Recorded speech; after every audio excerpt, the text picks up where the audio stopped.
and I stumbled on Bitcoin, which I found very interesting. Needed to learn a bit more, researched and found Andreas Antonopoulos. He's a leader in the field, and I did his MOOC, which is a free course of the University of Nicosia. For this talk, I'm wearing two hats.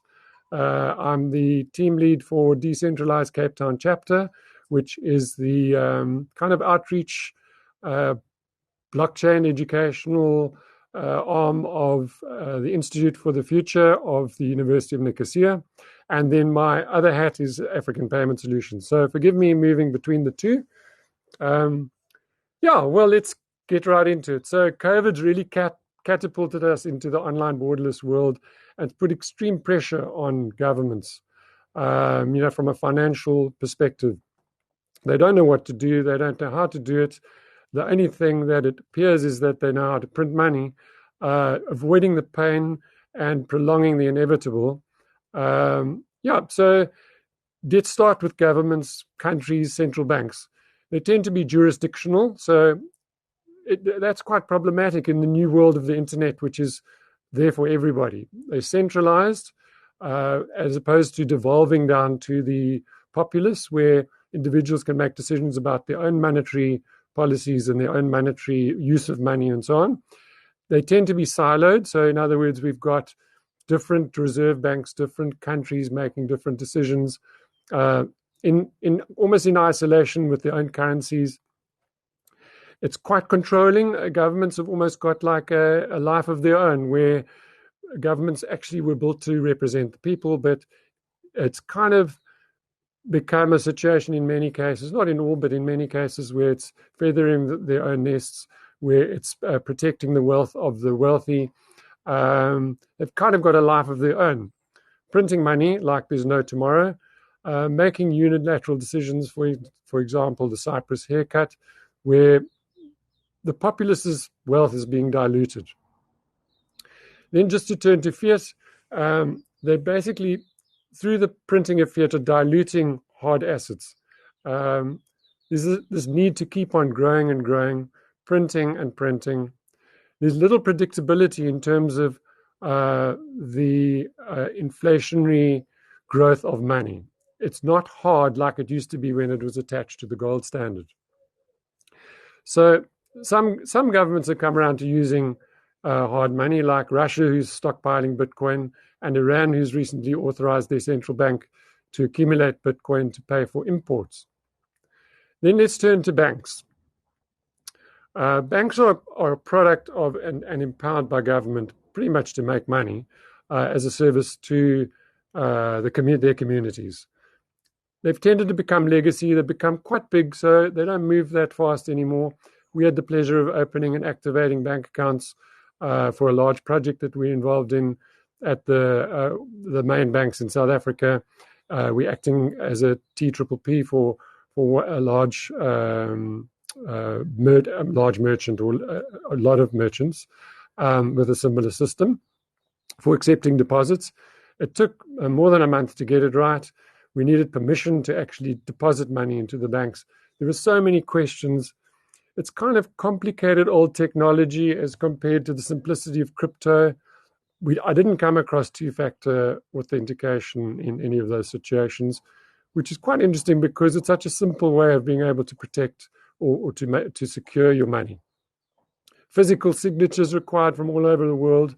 We had to courier documents to get them signed.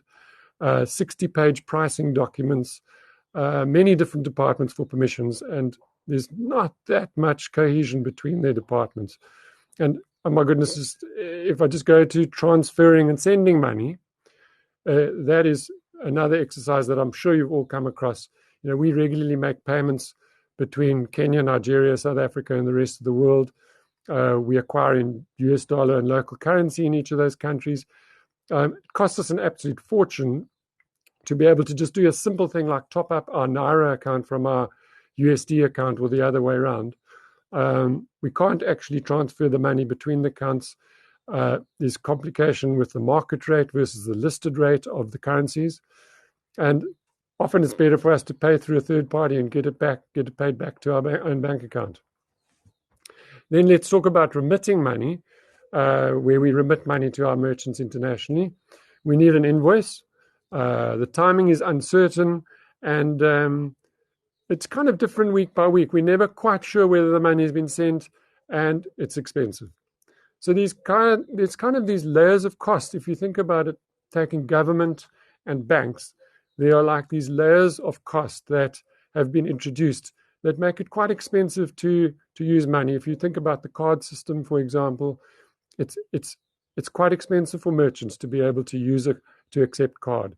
I just bumped into a mate of mine on the beach when I went for a walk just now, and he's a Jewish fellow, good Jewish businessman, and he says, I only do bartering. He says it lowers the cost. He sells shoes and boots. He trades it for his organic veggies and whatever else he's buying. So there just seems to be quite a high cost to managing of a monetary system which has been taken over by governments and looks like it's about to be devolved back to the citizens. So let's, that cost actually is quite a serious cost to the citizens of a country. So let's move to what the possibilities are. So there's this incredibly quickly growing alternative financial system. Exchanges at the moment are becoming the banks of the future. The decentralized exchange is particularly interesting because they can't be stopped from operating. Binance has just got into a bit of trouble because they were, what do they call it, legal arbitrage. And, fairly done, because in order to make a change to society, we need people brave enough to be able to take those bold steps. If you think about, let's go back to money, digital money, do we actually care what the money is based on? We'd like to choose whether it's a piece of property or a fraction of a company's value or a piece of gold. If it's a store of value, a medium of exchange, a unit of account that we can price it in that, and we can interchange between the different currencies, a bit like digital money as flavors, as Andreas Antonopoulos talks about it, and depending on the use case for it. As long as I can move in and out of it freely and it's universally accepted, that is going to become the norm. It's going to require some serious fiat on-ramps because once you're in the money, the digital money world, life's actually relatively simple. And I opened a MetaMask account and within half an hour and bought a whole bunch of currencies. So, if you compare that experience to my bank account, for example, when you put money into Luna and buy some crypto, send it to another exchange it for a different one, it's very simple. Okay, there's that 10-minute, has it left, has it arrived at the other side? So there are some user-friendly things that need to be introduced to make digital money more acceptable. But it's going to require on-ramps. So across Africa, you're going to use your mobile money, your card, your bank transfers to bring money into the digital system. Once it's in the digital system, let's talk about stable coins. Stable coins are a nice bridge in terms of the monetary system where as consumers and businesses, we understand our local currency. So to make it digital, it makes complete sense. And we currently, I think that's going to be, stablecoins are going to be the transitional stage in terms of bringing money onto the system, being able to use it digitally, send it around the world digitally. My friends at Zago are doing an excellent job in that regard, have some exciting projects coming out relating to that. And then in terms of digital currencies, we can't get away from government because governments are there. We did put them there, so we probably got to tolerate them for a bit. But they're going to have the power to introduce central bank digital currencies because it makes complete sense for them to go the digital currency route. It gives them more control over the movement of money. It gives more control over the populace. It allows interoperability, for instance, between governments in Africa, like between South Africa, Nigeria, and Kenya. If there's digital currencies, there's the ability to be able to trade it and exchange it instantly, as opposed to at the moment where it's quite a tricky job sending money from one currency in one country to another. It'll enable them to digitally allocate money wherever they feel it's appropriate. and collecting their taxes will become a lot easier. They'll just take it out of your bank account or take it out of your stash. So it gives total transparency to them in terms of what consumers are doing with their money, and it'll give them an easy opportunity to do haircuts like happened in Cyprus.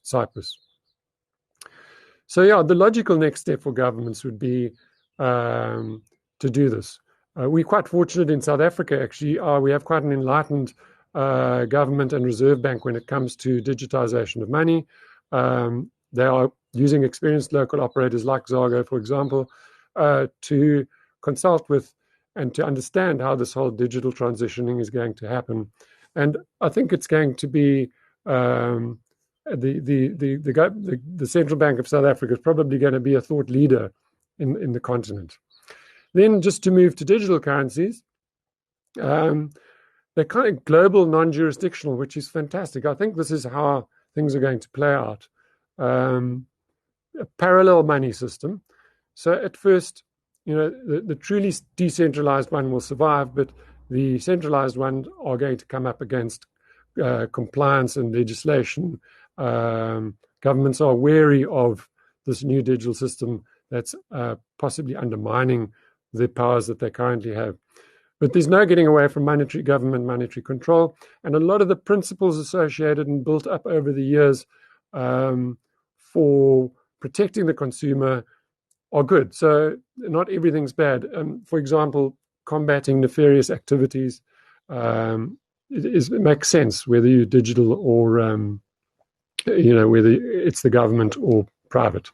But some of them went off track and went a little bit too far. But we see some enlightened ones in the African continent. Kenya's looking at the central bank digital currencies, and South Africa is doing a great job of that. So for the moment, I see it like fiat on-ramps to stable coins, which can be traded and transitioned globally, into decentralized currencies, which are not dependent on any governments or any specific jurisdictions. You could use it for a store of value. You could use it for payments. But it doesn't make sense to use your own currency because money will flow to the most valuable as a store of value. And the most usable and acceptable money for payments would be chosen. So you would just transition that in your wallet to one that suits your use case. And this is happening relatively fast. I mean, PayPal is enabling crypto now to its 300 million users. If Facebook, WhatsApp, and Instagram Trio enable it, it's going to put it into everybody's hands. It's going to give banks and governments a run for their money. They are really racking their brains in terms of how they can get into this digital world of money. Central bank digital currencies will have the backing of governments, and systems will run in parallel, I think. Either forever, there will be flavors of money forever, or one of them could dominate, either the decentralized or the centralized. My bet is on decentralized systems. The new way of being is devolving to the freedom of the people. Money is a big part of this new way of being. If I look at my kids, they're just not the same as the old generation. They want to be free. They want to do their own thing. And I think this is going to be part of, this money is going to be a big part of global unification of trade and payments. So that's it. I think that's pretty much all from me. Another way of looking at it, live in the best climate, the most affordable place, earn in the most fun and lucrative place, pay taxes in the lowest place.